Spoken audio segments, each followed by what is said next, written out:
So, first of all, welcome everyone. If you're watching this in the Think and Grow Rich Mastermind group on Facebook, welcome wherever you are in the world. It's very likely that if you're in the group, you have heard of Napoleon Hill and you're familiar with the book Think and Grow Rich.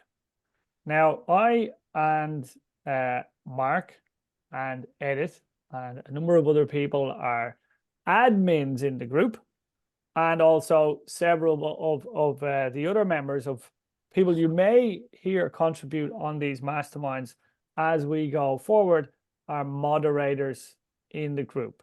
And we'll get to why that is in a little bit later. So as admins of the group, we see who enters the group, who agrees to the rules of the group, who answers questions about, how familiar they are with the topic, what their favorite quote is from Napoleon Hill, that type of stuff. So we know that everybody in the mastermind group has not read the book. And then some of you maybe have read it once, twice, 5 times, 10 times, 100 times. Okay. And so the temptation as we go through this will be for any of us who've read it more than once to position ourselves as the expert. However, that's actually not the case. And the reason why is because, as Napoleon Hill says, every time you read the book, it will give you different information, different lessons, different insights. Why is that? It's the same book. And the reason being is because you are no longer the same. So in the preface, we're not even going to get into, I don't think, even chapter 1 today, because just the preface alone has so much value in it. And of course, if you know anything about writing a book, you write the whole book and then you write the preface, right? So it's a great little introduction for people to understand, what to expect. One of the things that's mentioned very early on in the book is that there is a secret, and that secret is repeated in every chapter, in every part of every chapter, and you might miss it. And so I remember when I read the preface the first time, and I was like, what secret? Then after reading the book, I wasn't 100% sure that I had figured out what the secret was. In fact, right now, while I understand the process, I'm not 100% positive that I have any right to say what the secret is, right? Without going into a very detailed explanation. And my understanding of how it's described in the book is that it's actually very simple. So everybody on this call is going to have a completely different perspective and a different way of explaining what the secret is. So rather than us sit here and run our mouths talking about what we think it is, we would actually love to make this space every week as an opportunity for people to lean into the mastermind and give their own contribution, their own insights, their own understanding of what, in this instance, the secret is for them. And, I have had near 5,000 conversations with Mr. Mark Santos over there, the man in black. Even his goatee is black. So he's an incredible human being, and we've masterminded on these topics and lots of others for a very long time at this point. And he has a structure for the call today and some things that he'd like to discuss. And we've gone through this preface and we've gone through the first chapter, and we've picked out a few quotes, a few paragraphs that we think would be a good idea just to delve into. Now, if you're watching this as a live stream, or if you're watching this as a recording, please stick in #recording in the comments. Okay. The reason for this is that then everybody else in the group, which there are currently 92,000, give or take 1 or 2, and those people may well benefit from the information we're about to share today. So I think it will be our duty, in fact, to bump it up on the algorithm for them so that they get access to what we're going to discuss today. The other thing is, I'd love to know where you're listening from.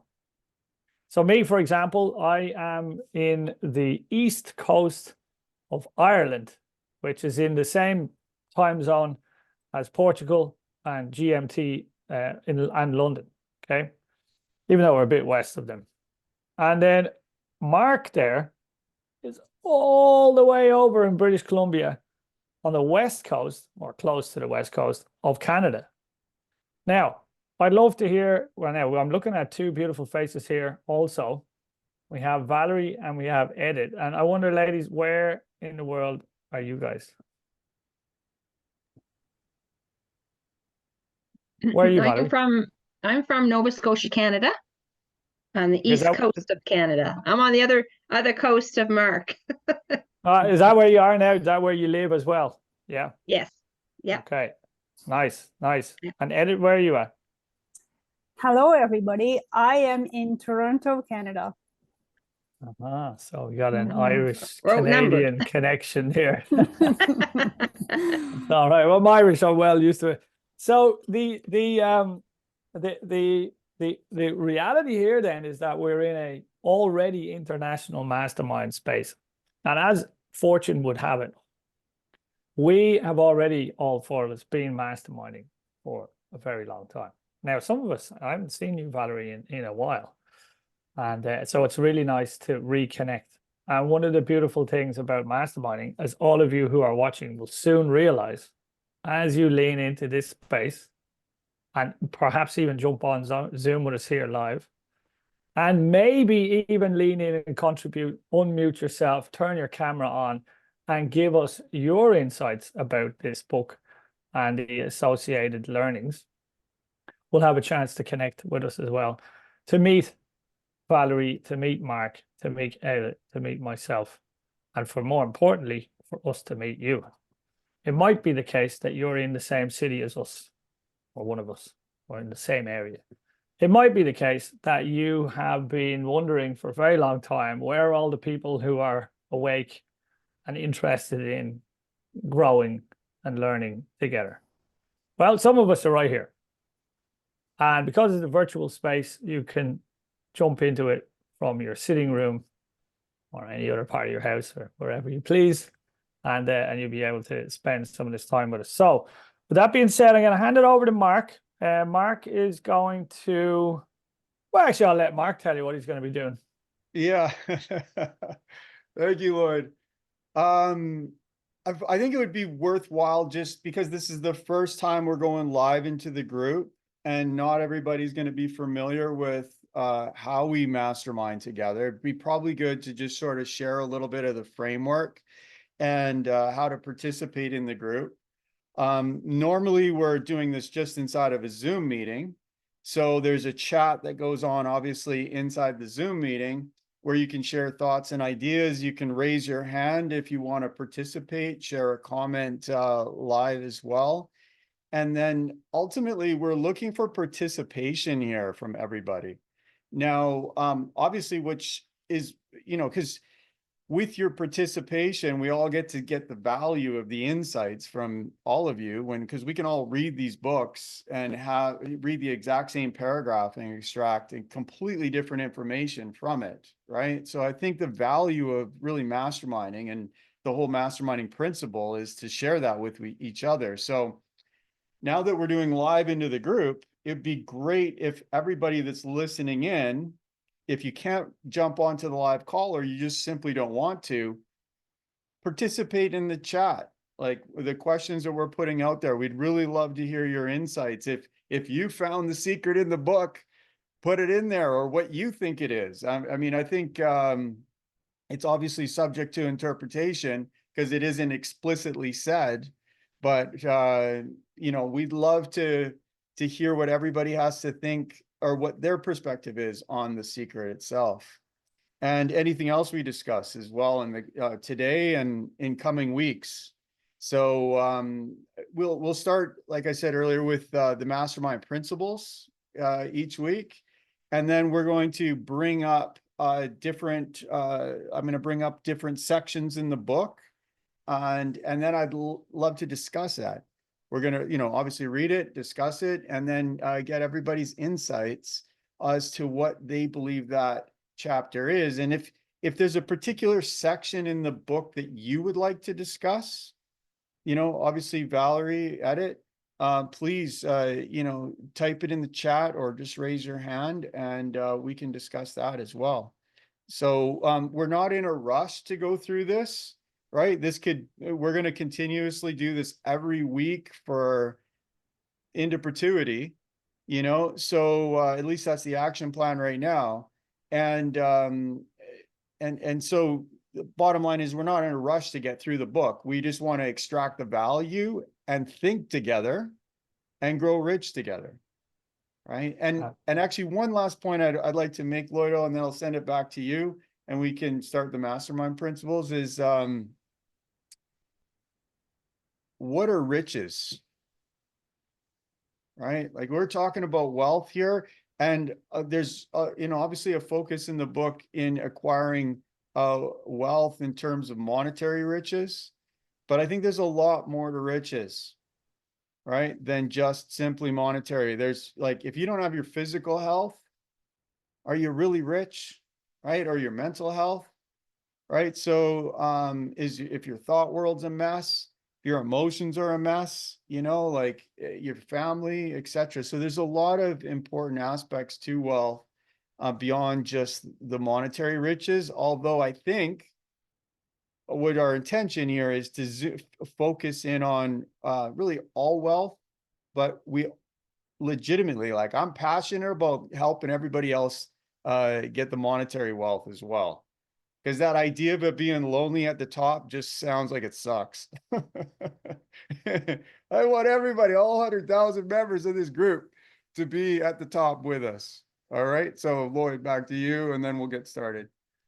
Yeah, absolutely. Yeah. So I just want to let you guys know, those of you who are watching right now, I just popped onto Facebook Live and I can see that there are several of you.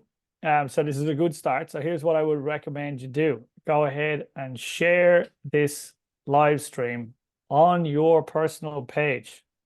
Then the people who know, like, and trust you and who may potentially have some alignments and similar interests to you are going to see this live and potentially lean in and share some value here as well. Of course, anyone who's watching this, you're welcome to click the link in the description and join us here live on Zoom. I am typing some stuff in the chat as the questions come up as well. Yanni, good to see you there. Well, I can't see you, but good to be seen by you, I guess. Andrew Schultz, good to see you as well.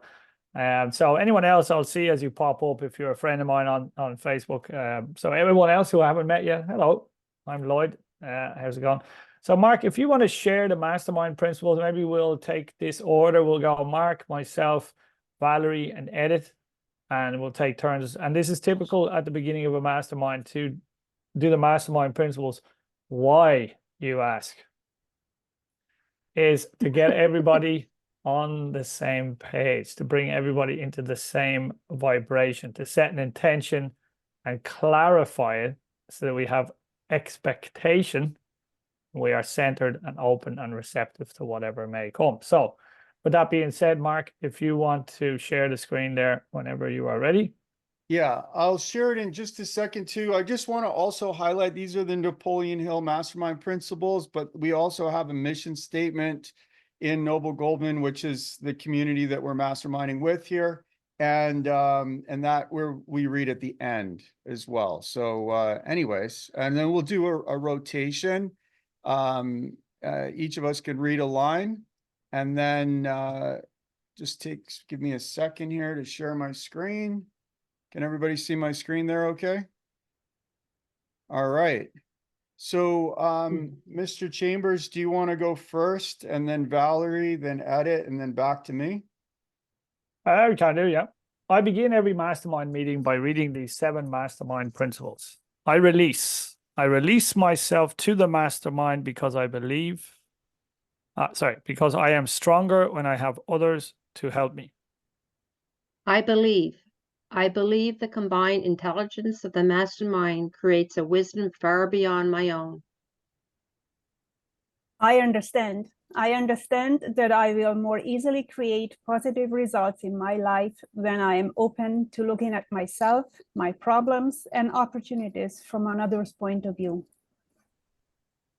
I decide. Oh, did you just do? No, I decide. I decide to release my desire totally and trust to the mastermind, and I'm open to accepting new possibilities. I forgive. I forgive myself for mistakes I have made. I also forgive others who have hurt me in the past so I can move forward into the future with a clean slate. I ask the mastermind to hear what I really want, my goals, my dreams, my desires, and I hear my mastermind partner supporting me in my fulfillment. I accept. I know, relax, and accept, believing that the working power of the mastermind will respond to my every need. I am grateful knowing this is so. Dedication and covenant. I now have a covenant in which it is agreed that the mastermind shall supply me with an abundance of all things necessary to live a successful, success-filled, and happy life. I dedicate myself to be of maximum service to the world and my fellow human beings, to live in a manner that will set the highest example for others to follow, and to remain an open channel of God's will. I go forth with a spirit of enthusiasm, excitement, and expectancy. Mission statement. Noble Goldman International is a conscious, aware, and engaged global community of abundance and freedom creators. Our mission is to create 1 million millionaires who are free from the time for money paradigm. We focus on creating multiple streams of income through masterminding, team building, and the effective utilization of internet-based platforms.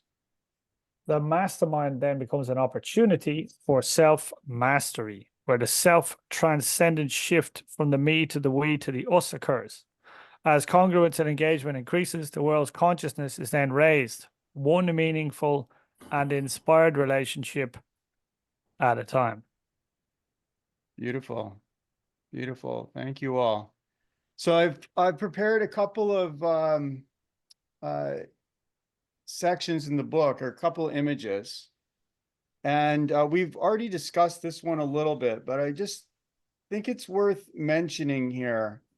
You know, the very first thing that he covers in the first paragraph in this book is the secret itself, right? So looking at this, you know, he said that Andrew Carnegie brought this secret to him.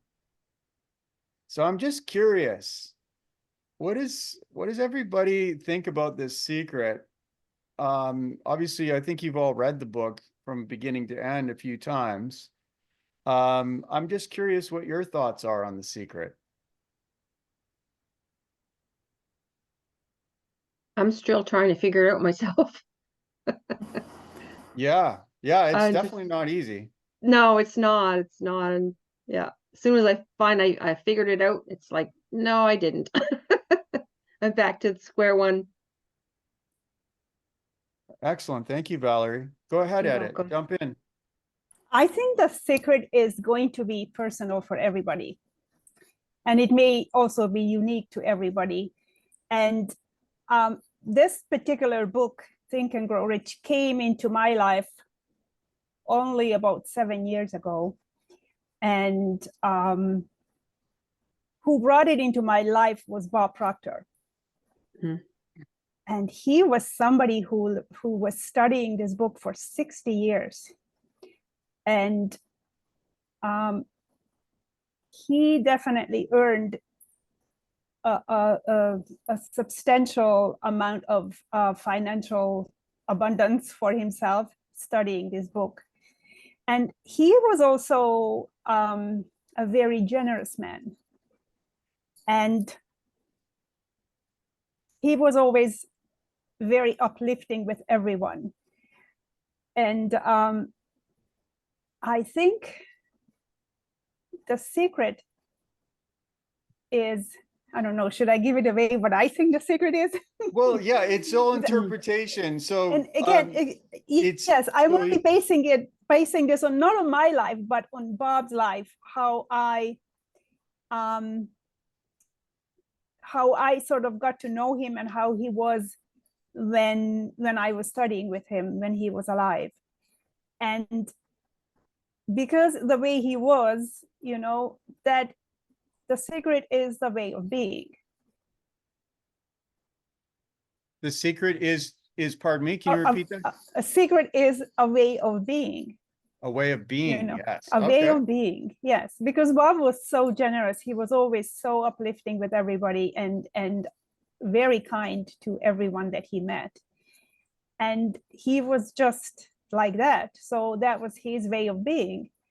And that way of beingness brought a lot of wealth into his life, a lot of financial wealth. Mm-hmm.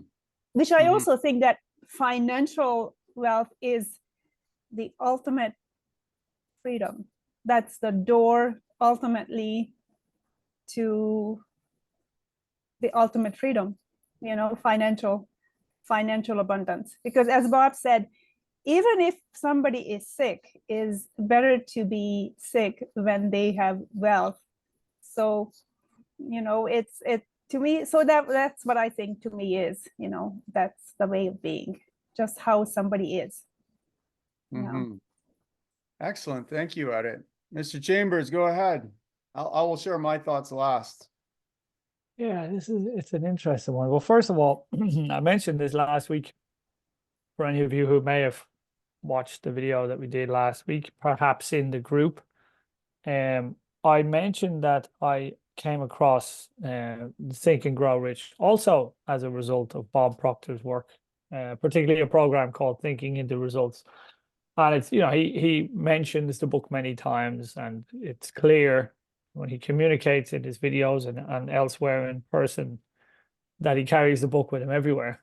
So it's obviously very, very, very important for him.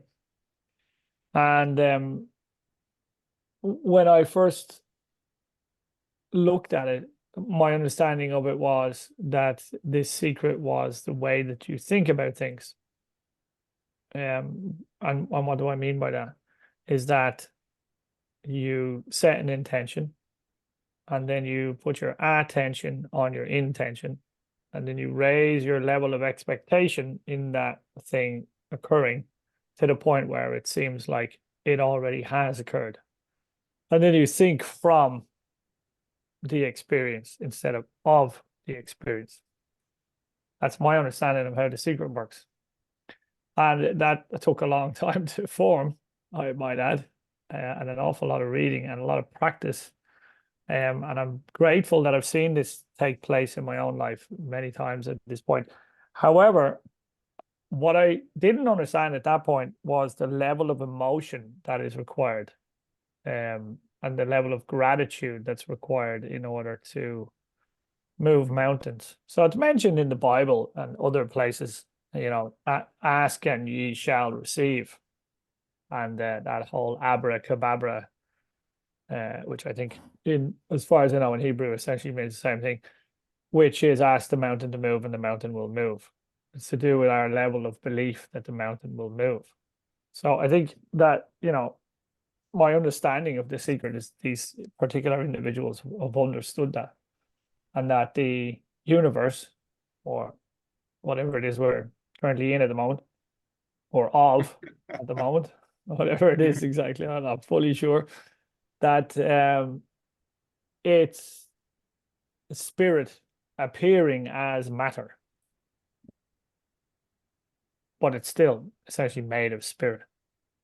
And we know when we look at science and quantum science particularly, that when we notice that when we get down small enough, that there's big gaps between everything. And in the gaps, there's an energy, but you can't see it, can't really measure it, but not that I'm aware of at least. But yeah, it's the reason why all these things are interacting, these, you know, the physical realities interacting with one another to appear physical to us, you know? So I guess just that relation between those two things is what represents the secret for me. But I could be completely wrong, and that's completely fine with me. I don't know that you can get this wrong. I think well, it's I don't know if I can get it complete wrong, but I can't. I'm not gonna like tell other people that they should think that this is what it is really what I'm getting at. So this is what I believe it to be, and I intend to act and am acting from that perspective.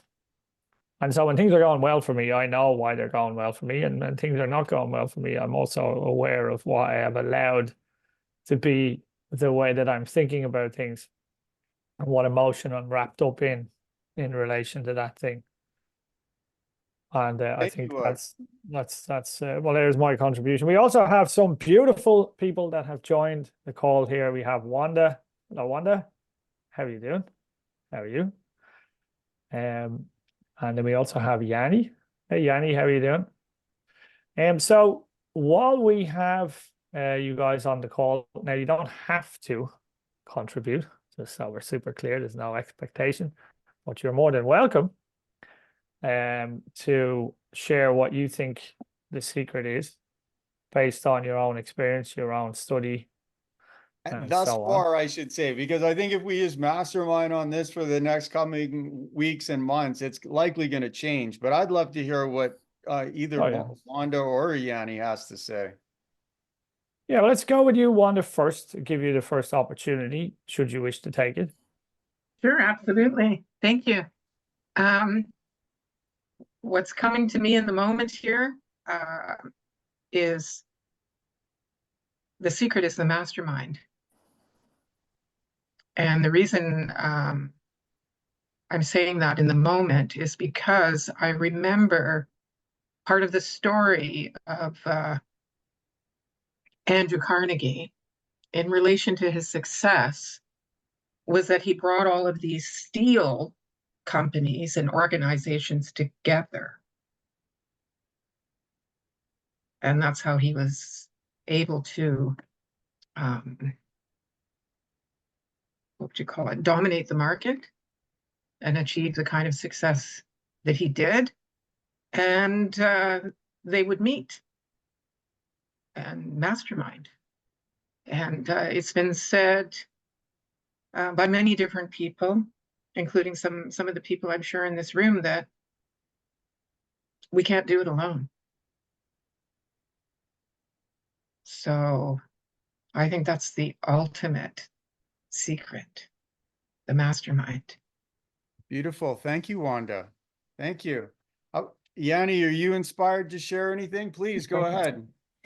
Well, for me, I don't think I really have, but I think part of it's the ability to imagine. Because, I mean, when you don't have what you get, I think the first thing, and I think it's thought as well, in the ability to imagine, because what I feel, and like Lois said, emotions to it, because what I feel, when I gotten what I wanted, it was from a need. And then I just wanted something. So I imagined it somehow and I felt it like I needed it. So I think for me will be the ability to imagine what you want, the secret. And so far, that's what I've felt it has been for me. Beautiful. Beautiful. I don't actually want to say what I think the secret is, because I want to create some anticipation for the coming weeks. But I'd love to paint a picture for everybody here and everybody listening. That I think actually, before I even go there, none of us, we're all just fans of the book, right? And I got a copy here. We posted a link up on the site where you can get a copy of it off of Amazon that I believe is associated to the Napoleon Hill Foundation. So I'd encourage everybody to go. If you love the book, this is a beautiful hard copy. It came really fast. Obviously, Amazon's so quick these days. But anyways, it's a beautiful copy of the book. So I'd highly recommend everybody get one. So anyways, I think throughout the entire book, he's challenging us to think outside of what we think our potential is. He's telling us to think, but he's also telling us to think in a very specific way. And he's challenging us to get our thoughts and our emotions and our beliefs about who we are and what we're capable of. And he's challenging us to really explore what our limitations are in each of those different ways. And I want to share a couple of images here because, you know, this book is getting old now, but we've learned a lot in the last 100 years, you know, give or take, you know? And so what I'd like to say, just to add a little bit of salt and pepper into the conversation here, is to challenge everybody to think that maybe, just maybe, you're a lot more than what your skin and bones might tell you, right? And you could decide, where are you on the evolutionary chain here? Whether you believe in evolution or not, I'm not going to go there, right? But the point is how are you showing up, right? Are you showing up, you know, somewhere that's in the evolutionary process? Are you really trying to get your thoughts, your feelings, your emotions, your deep passionate desires all in alignment in a congruent way? And there's lots of different images that I can show you here, but I believe that everybody has far more potential than they're giving themselves credit for. You're like, there is so much being left on the table. It's ridiculous. And I think that's what he's saying to us all more directly. I'm not going to get into that this time, but he's challenging us to think greater than what we believed was possible before about our lives, our circumstances, where we come from, and to grow into that. And that could be physically, it could be mentally, it could be emotionally, it can be a variety of different things. We could dive into all sorts of incredible potential, because when he talks about like magnetizing your thoughts and your desires, you know, what are you magnetizing? If anybody knows what a magnet is, it's an electromagnetic field. Like, what are you magnetizing? Right? And then how do you magnetize that thing once you figure out what that thing is? Right? So I guess I just want to table one more image here too. And this is a beautiful shot of Kirlian photography, right? And for those of you who don't know, you can actually take a picture of this energy that's emanating off of you through a very specific means called Kirlian photography. But everything that I just showed you here, like, this is not woohoo stuff. This is measurable by scientific instruments. So I'm going to challenge everybody to think that maybe this book, maybe the secret is that you have way more potential than you're consciously aware of. And that if you learn how your own body works and how you're functioning in this wonderful thing we call life, or the quantum field, space-time, that maybe, just maybe, you have a lot more potential than you know. Anybody have any thoughts on that before we go on?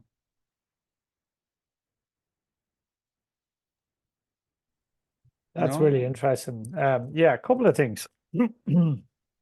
What I find really interesting about Kirlian photography is that when you look it up on Wikipedia or Google, it calls it pseudoscience, which is very, very, very interesting. So what we are currently studying and what we're engaged in, what we are practicing, for all of the people who are not aware of or are not on a journey to discover what the secret is and are not immersed in this world of personal development and in a growth cycle, they think that all of this is a bit woo-woo, right? And there's a sort of a grand scheme, I would argue, in the world that attempts to keep us where we're at. And in order for us to grow, we must think with a growth mindset and not be fixed. One of the challenges in knowing things, especially if we've learned them through a schooling system or whatever it is we believe to be facts, right, is that then they can sometimes give us an ego about our knowledge on those facts. And those facts can trap us from growing past the knowledge we claim to have. So one of the things I like about Mastermind is that everything that everybody contributed, I was like, oh yeah, I didn't think of that. That makes perfect sense. And I could hear there's a certain vibration to the truth. Some of you listening may know what I'm talking about. For some of you, you're like, well, what does that mean? It's a feeling. It's, I imagine, highly subjective. So I'm not going to give you my subjective opinion on what it is. But when I hear people kind of share, like Wanda and Yanni, when you were both speaking, I was like, and my understanding expanded immediately from where it was at. And that would not have happened if I was here on my own. And that would also not have happened if I was here talking to Mark, because we have spoken 5,000 times plus. So I already know what he thinks about the majority of topics we're likely to discuss here. And he also knows what I think. So the more people that choose to lean into this space and contribute, the more flavor these calls have, and the more value they have. And, you know, some of you, it will be the right time of day, and it will be the right day of the week for you to lean in. Other times it won't. And other times other people will lean in and it'll be the right time for them. And so every one of these masterminds, regardless of what topics we choose, are going to be completely different. And that's what is really, really beautiful, I think. At the same time, we do want to stress something, which I think is very, very important. Mark mentioned it, but I'm going to just reiterate it once more. It's our intention to honor where this information came from in the first place. And we would encourage everybody, we all have a copy of the Think and Grow Rich, one would imagine. I have 4 or 5 different copies. They're all from different, printed in different places, possibly at different times, slightly different versions. And whenever I've tried to read one with somebody before, I'm like, I'm on a different page, or things are just slightly different, and it creates a little bit of discord sometimes, right?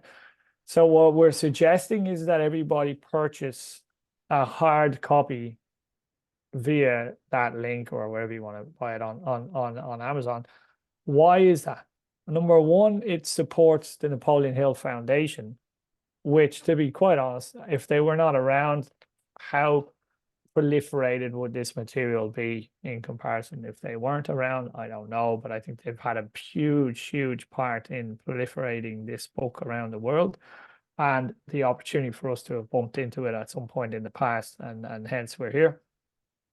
And then secondly, a book that you get in hardback has a different quality, I feel.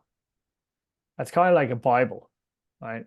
Generally, the Bible is printed in hardback for a reason, because it creates like a solidness and something that you'll carry around. It's on your side locker, beside your bed, and stuff like that. And you'll look after it differently, right?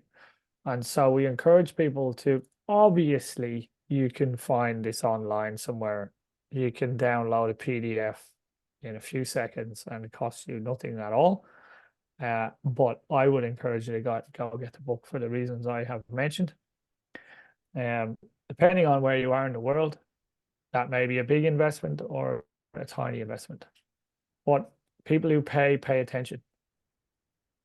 And so sometimes it's important, even if it takes a week or two, to save up to buy something that you kind of gives it more value. At least it does for me. I'm not going to speak for anyone else, but I think that's quite important. And then we'll all be reading and we'll be on the same page, literally. And I think it'll work better. And then also, because we're just a fan group of people who are fans of the material, we're also contributing to the bigger, the bigger picture, and honoring where this material that we're all delving into originally came from. So that part I think is very important. And yeah, Mark, you want to jump in there?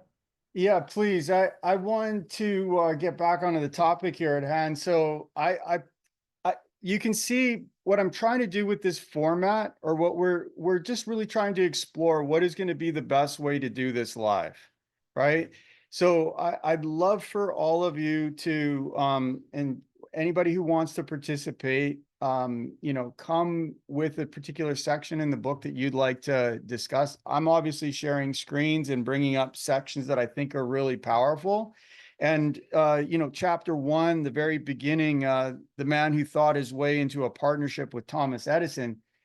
I think this first paragraph is fundamental, right? Like, truly, thoughts are things, and powerful things that, when mixed with definitiveness of purpose, persistence, and a burning desire for their translation into riches or other material objects. And I think riches can be anything, but the point is, I'd love to hear what all of you have to say about this first paragraph, because to me, this is solid gold right there. Like, if you can do that, you can get anything you want from your life.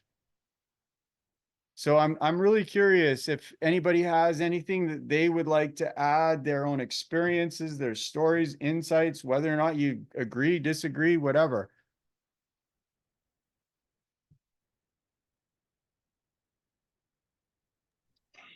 For me, thinking about it, when I first came across this book, it was when I first came to the States from Mexico in 2019. I came to be more and do more.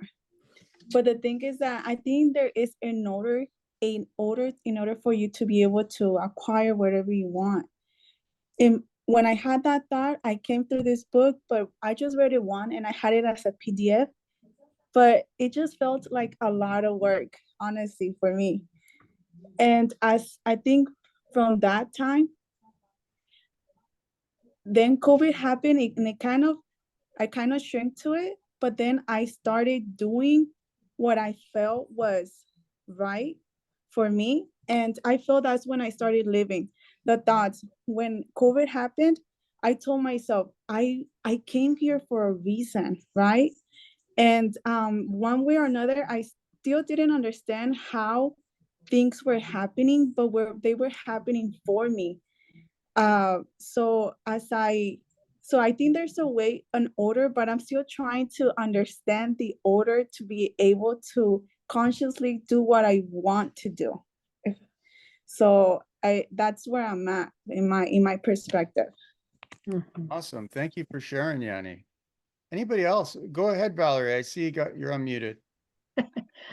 I find with that sentence, it's if everything is going perfectly for you, it's great. But when you have distractions, I have a problem with focusing.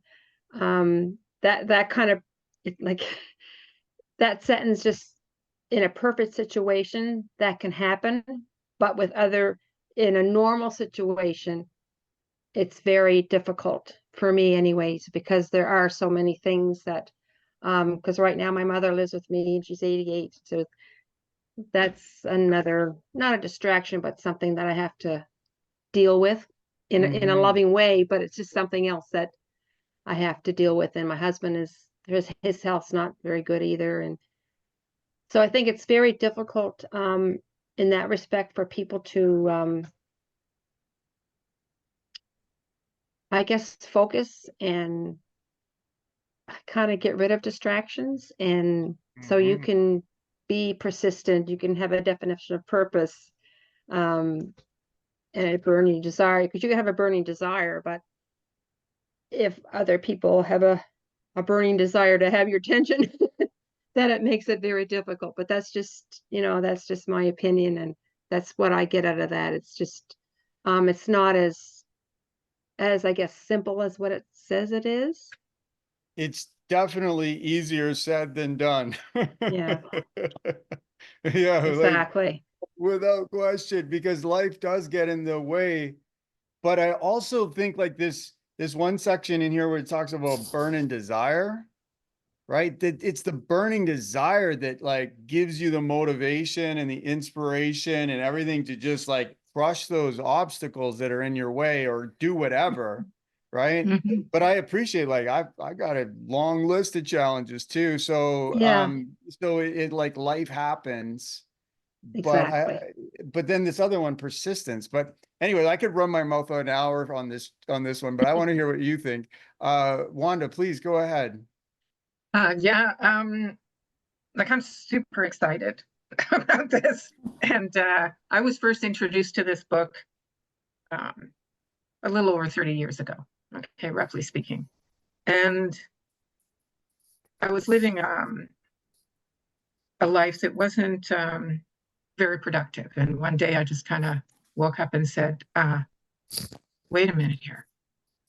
I think there's more to me than what I'm currently expressing. And so I made some changes, went on a different path. And that was my introduction to personal development as well. And the copy of the book that I received just over 30 years ago was given to me. And I think that's a bit of a sign in itself.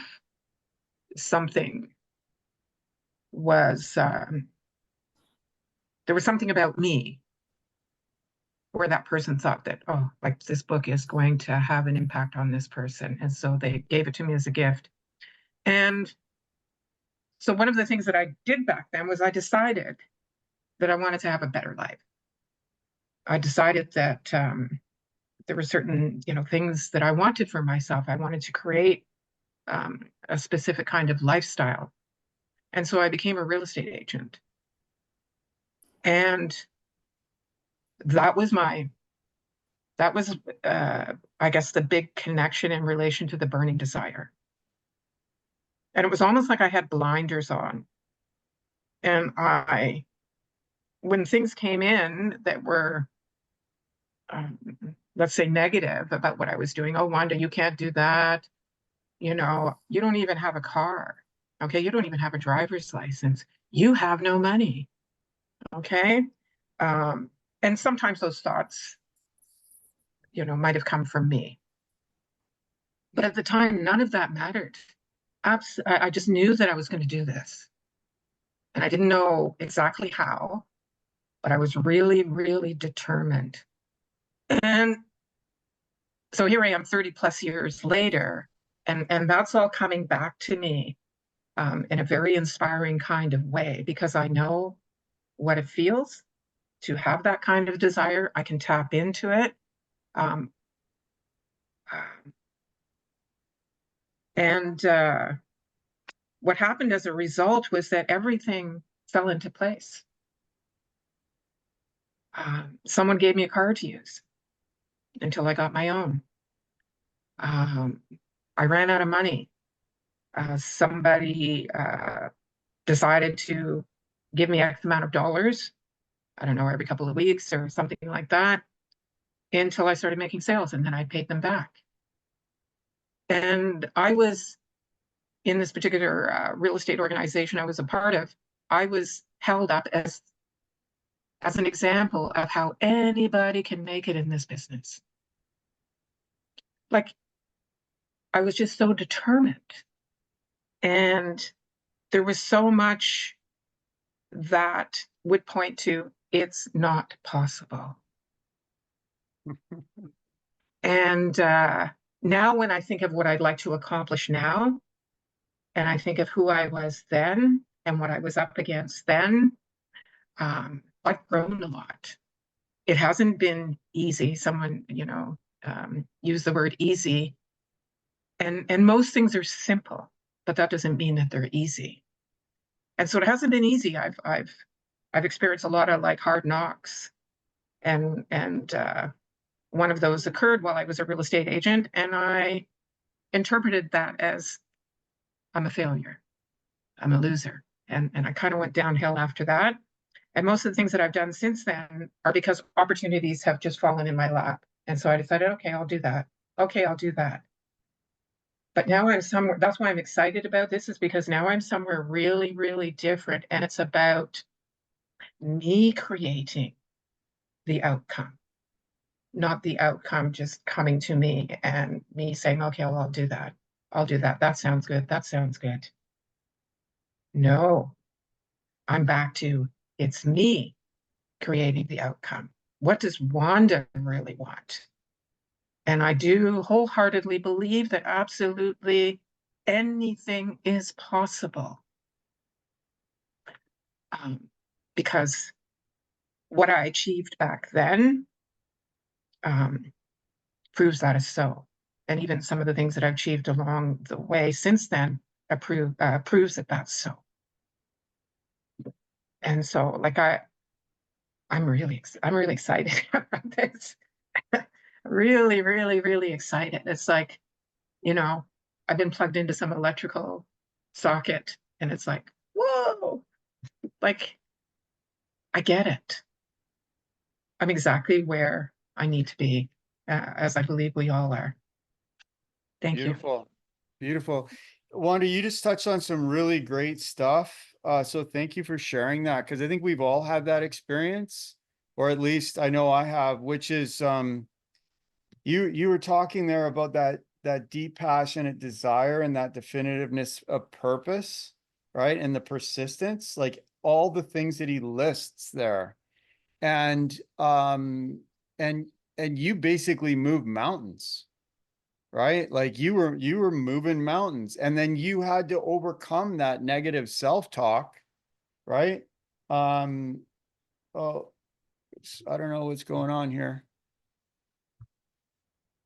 Oh, cancel. Okay, hold on. Somebody is trying to hack into the call here. Just a second, please. Somebody's messing with us here. Hold on. Lloydo, if you can you remove iPhone here from the call? Remove. There we go. Sorry about that, everybody. Just remove the two of them there. You probably shouldn't have let him in, actually, coming here. Yeah, I don't know what happened there. Somebody just tried to basically hijack the call. So my apologies, everybody. Here, hold on. I'm gonna stop sharing to get control here again. My apologies. Let's go back. Well, there's a lesson learned there, Lloydo. Indeed. You know, Indeed, maybe we're gonna yes. have to. Oh, hold on. Do you want to just double check that that you don't have some sort of a tracer scenario on your laptop there? Yeah. I mean, we'll see.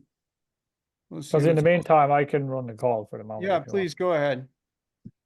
Yeah, so that was very powerful, Wanda, and that's beautiful. And I just sent you a hello and a friend request. I see that you posted about Wolfgang and his breeding circle there in the last couple of days. And a wonderful man for bringing people together, and someone who's also a part of our mastermind community. As you may have masterminded with Wolfgang before, have you?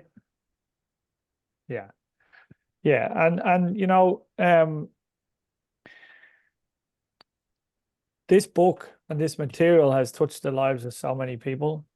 And yet sometimes when you're alone and you're reading a book and it changes your perspective and the way that you think, you find yourself surrounded by people who think the other way. And you're the one thinking this new way. And it's very difficult, I think, in my experience anyway, to navigate a world where you are thinking a certain way and everyone else is thinking a completely different way. They've done lots of studies. I mean, Harvard and other people. I don't remember the exact reference where, you know, people would come into a room and everyone's an actor except them, and they say, you know, which line is bigger, and like everyone says the wrong one, and eventually they just say the wrong one because they want to adhere to whatever everyone else is doing, and this is the way that the mob kind of mindset works. And it's very difficult to maintain that definiteness of purpose in when there's no external evidence of this thing that you believe. And I've experienced this many times. And I've also tried to explain it, not successfully, many times, and people who do not think that way. Trying to explain that external reality has a gestation period, whereas it happens in my mind immediately, and then it takes time for it to appear in the physical world. And you know what's interesting about this is you can't really blame people, because when they look at us, they are right that we are not succeeding until they're wrong. All the way up until the moment when we succeed, they were completely correct. They're just pointing out what they see as reality in the external world, which is all they know. And they're not, you know, they're not creating in the same way from that creative stuff. And so whenever we have a knock, which is inevitable, there is another book, which I'm sure you're all aware of, by Napoleon Hill, which was not released for a very long time. And then his wife didn't want it released either. And if I'm not mistaken, his daughter also didn't want it released. And then eventually it got released in, I'm going to say 95 or 2005, something like that. And it's called Outwitting the Devil. Given the title, hardly surprising. Given the material in it, not surprising at all. But one of the things is there's 7 steps there. I don't remember all of them off by heart, but Mark probably has a visual somewhere for this. The 7 lessons that come from that book. But you know, one of the things is that there's going to be times when we feel like we're not winning, right? There's going to be low times. There's going to be times when we lose sight of the confidence that we have acquired over time, and we forget about those little wins that we had, and we forget about the big wins that we had, and we forget that in the past, if we've won in the past, we can win in the present. But for some reason, we think the past is different from the present. But all evidence would suggest that the past and the present are about the same thing in the same place, just with a different thinking. So one of the things that I noticed over time is that if I keep a record of it's called a when things are going right journal. I like to write down stuff and how I'm thinking about stuff when things are going well. And then when things are not going well, I go and look in the book, and then I listen and I write down what I think is happening right now. And then I compare the language between the two of them. I'm like, I am not thinking the same way. I'm using different adjectives. I'm using different verbs and stuff like that. I go, maybe if I just change up my language a little bit, and my thoughts will follow, my emotions will follow, and then the results will change. And it's really important, like the masterminding is so important in this, because you're not alone anymore. You might be the only person in the village, town, or city or area you live in who's thinking this way. But particularly on an online mastermind, you can suddenly be on a mastermind with somebody 15,000 miles away, and you're both on the same frequency, which is pretty important in terms of maintaining definiteness of purpose and being able to have some accountability to help you with persistence and whatnot. I think that for me, and that really rang true when you were saying that one about the mastermind, and that actually is mentioned in every chapter. Also, that's what I think about it. I was like, wow, I completely missed that. So thank you for that. And Mark, I presume you've now resolved whatever needed to be Kind of, resolved. sort of. Yeah, kind of, sort of. I got to just sort of reset everything after the meeting's over. But can everybody see my screen here on this thoughts and things? Yeah. Okay, so what I wanted to say before we got rudely interrupted there was this, like, the reason why this line is so incredibly powerful to me is that I've witnessed this. Personally in my life, I've witnessed this countless times, right? That when I think, get my thoughts in alignment with my behaviors and a burning desire, and I stick to it, I crush it every time. It's like, it doesn't matter. Like, all you have to do, and there's so much, like, we could unpack definitiveness of purpose here for 2 weeks. Right? Like, that is a massive topic unto itself. Persistence, yeah, it's one word, but apply that to your life every day. Right? Like, there is a lot to becoming a determined, persistent person who's just going to crush it no matter what it is. Right? And this burning desire, like, later on in this chapter, he talks about a white hot burning desire. How many of us can say we're living our lives with a white hot passion? Right? Like, how burning is that desire? Right? It like, because that's what's required to translate into riches. Whatever riches you want. Physical health, mental health, emotional, like, how many of you have ever gone to the gym and worked out for a day and turned out to be Arnold Schwarzenegger? Like, nobody, right? It doesn't work that way. It's not supposed to. It's supposed to be hard, right? So he's got an incredible physique, especially when he was a younger man, right? And the point is that translated into a wealth of physique fundamentally, right? How, and so what other riches do we want? I would say, like, internal qualities and or physical being, and then material you could acquire, whatever money and whatever else you want. But, like, do you know what your definitiveness of purpose is that you have a burning desire for? Like, is it, like, when you wake up, is it the first thing that's on your mind? I got to get out of bed and go get that, whatever. Right? Like, do you have that persistence? It's like, I feel like it today. I don't know. Am I going to get out of bed? What am I going to do here? Like, no, it's like, if you want riches, if you want those material objects, whatever it is that you want, do you have a definitiveness of purpose? And do you even know what that means? Like what I was saying here earlier.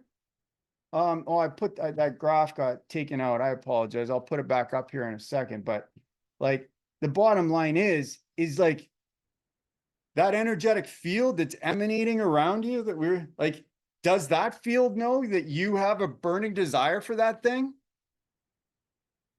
Right? Is it, like, so powerful that, the whole world's are you gonna move mountains like Wanda did there? Right? To get what you want? Like, all I'm trying to say is that this one line in the book, if you applied this, if you could really do that, you could have anything you wanted. Right? And and I'll tell you, when I was 17, or 16, 17, I think, I don't know, the first time I read this book, you read past the first line, it's like, whatever, we go to, all the good stuff must be in the back of the book, right? And it's like literally the first line.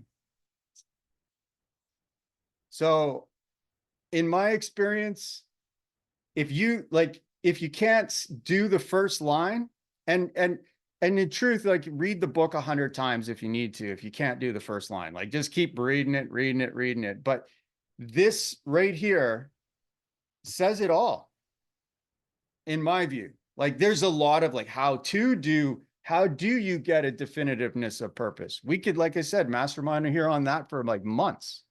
right? How do you get persistence? We could mastermind that on it for months. Like, how do you get a burning desire? Like, I can't stress this enough for me, which is unless I find that white heart burning desire for something, like I want to just get it, right? If I don't get that, am I getting out of bed in the morning?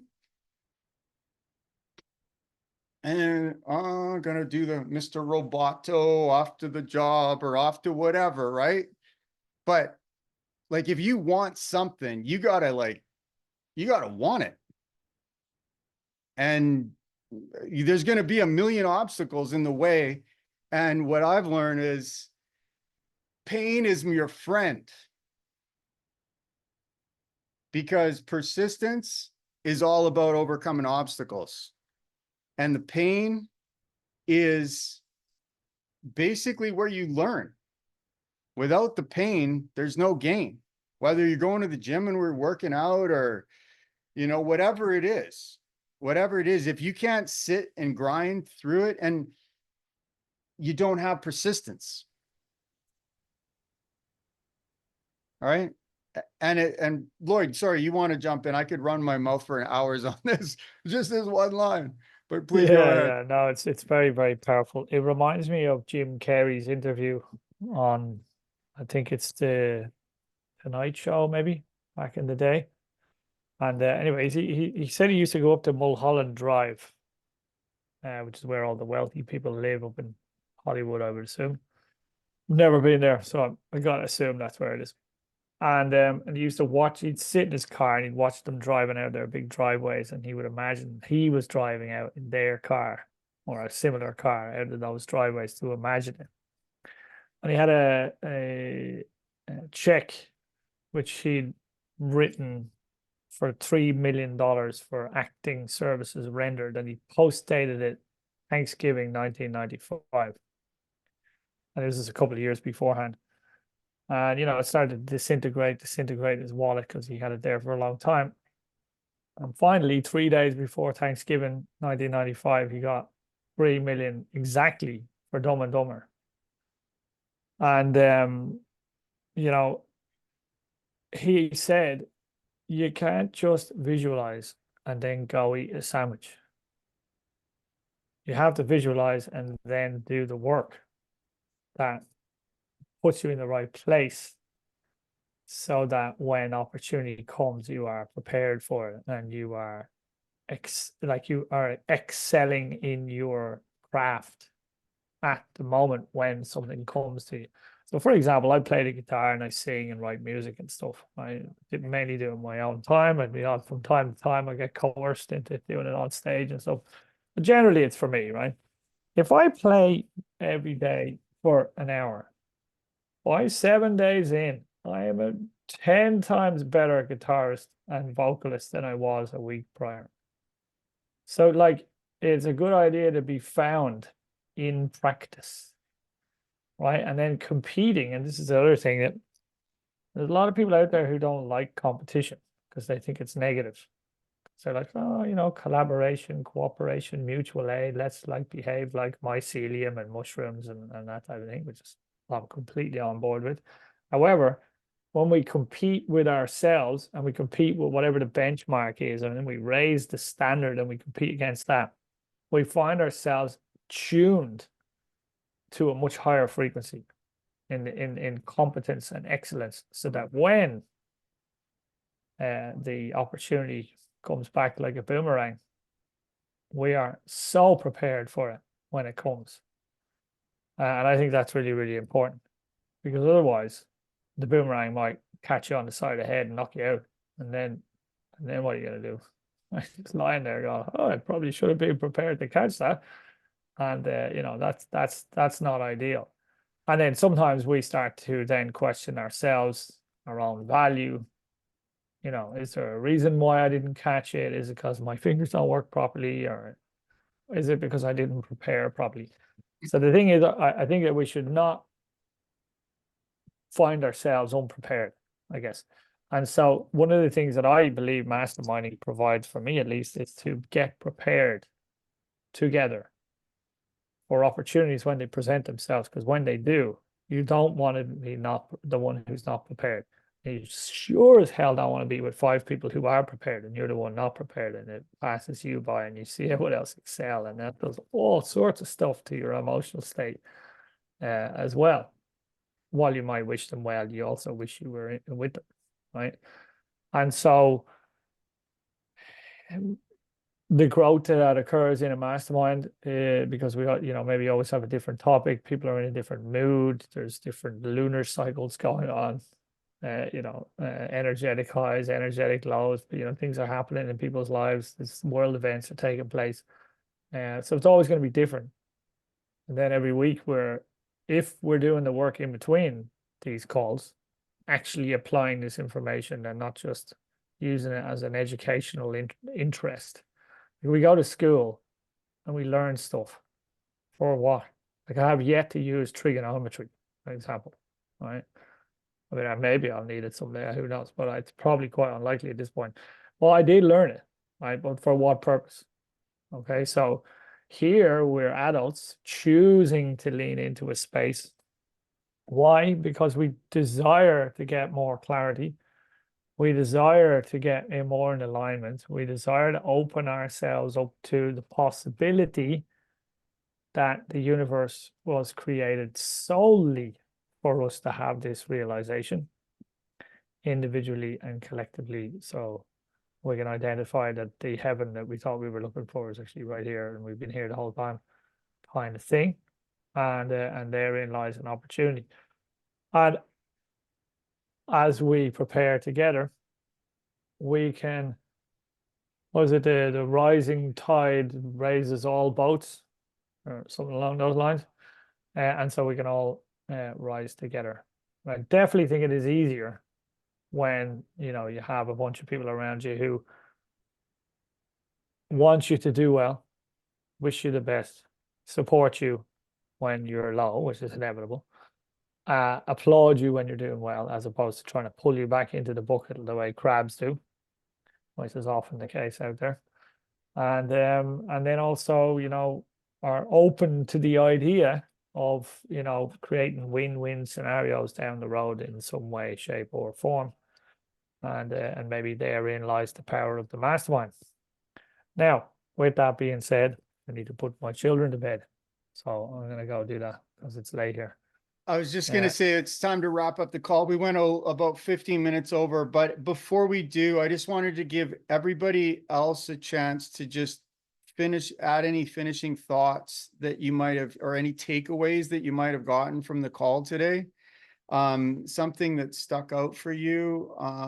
It would be, and if you don't have anything today, that's fine, but I'm going to challenge you every week to try to find some point of value in it, and then just share it in the group.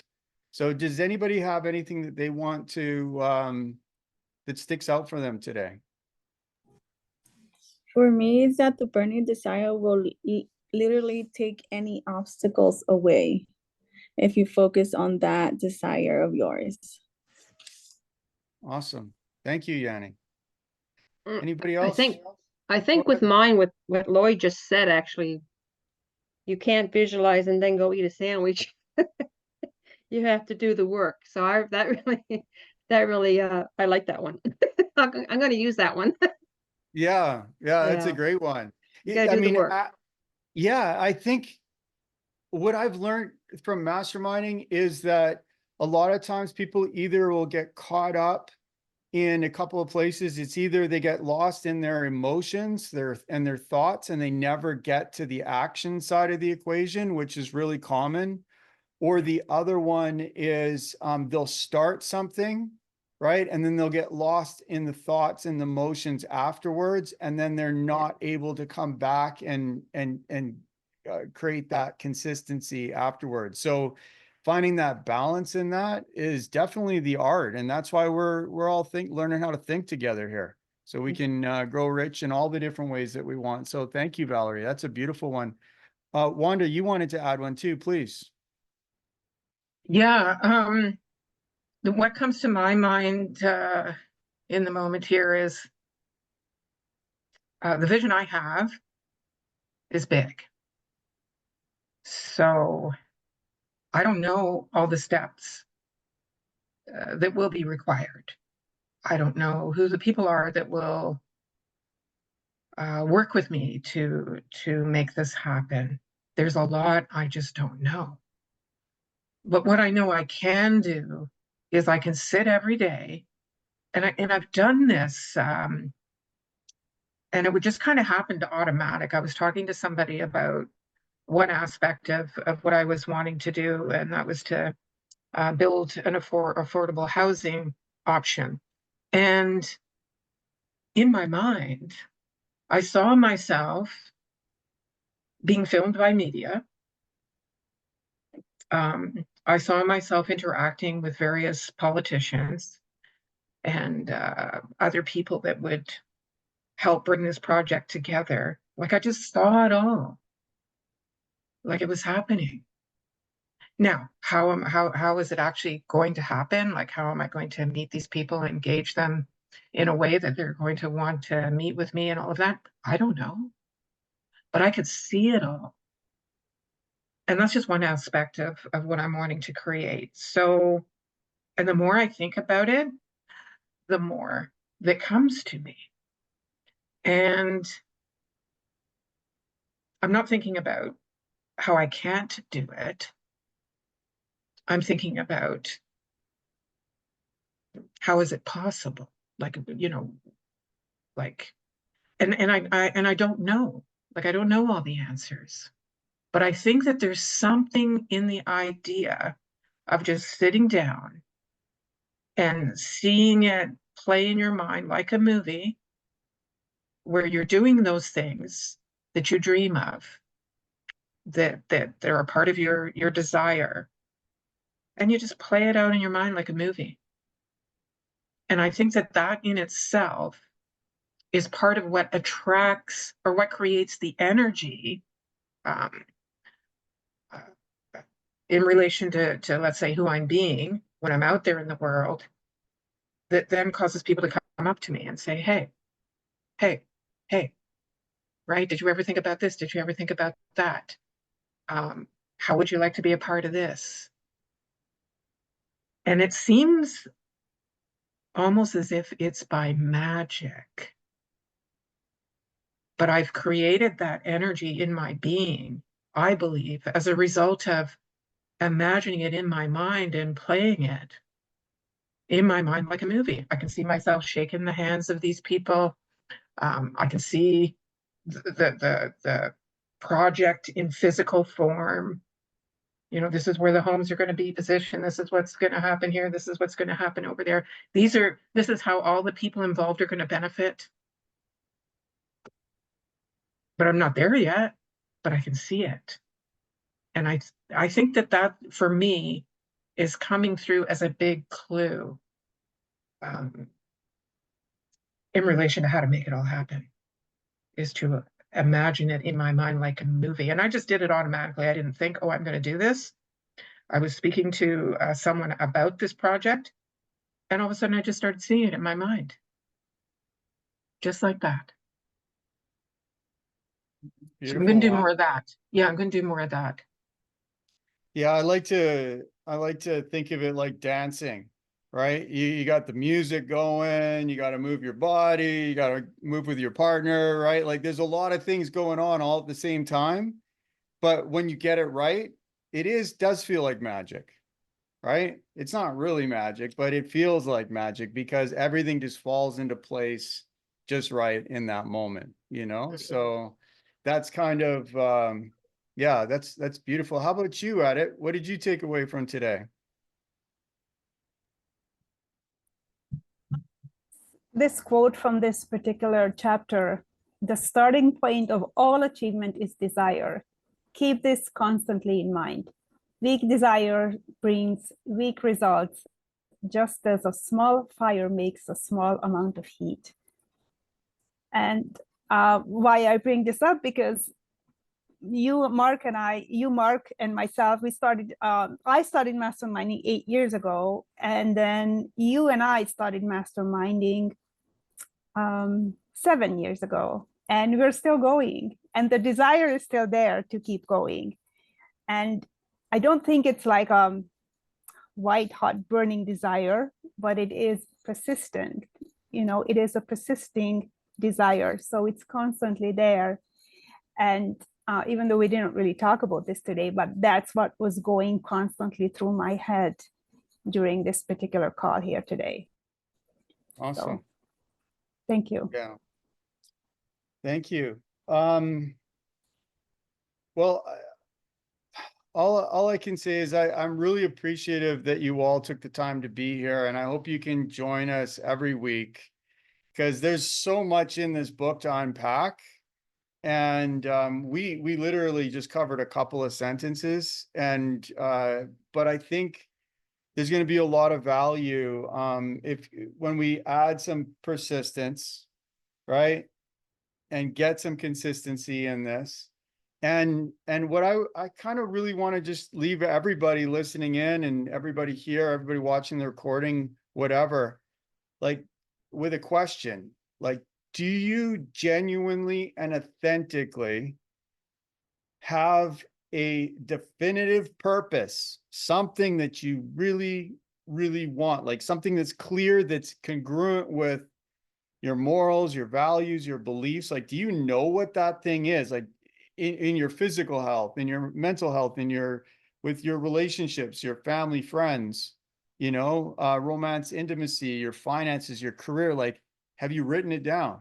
Like, I've talked to thousands of people now, and I can't tell you how many people, even after reading this book, have not taken the time to write it down. Right. And I'm going to challenge you to, if you haven't yet done it, it's okay. But I'm going to challenge you to be persistent, right? And just do it. Just do it. And is it going to be perfect? No. Is it going to change? Definitely. Right? But I think what you'll know when you find it, when you genuinely have a deep, passionate, burning desire. When you hit that, mountains will move. They will move, and the universe will start reorganizing everything just for you. And it's not magic. I think it was just the way creation was built.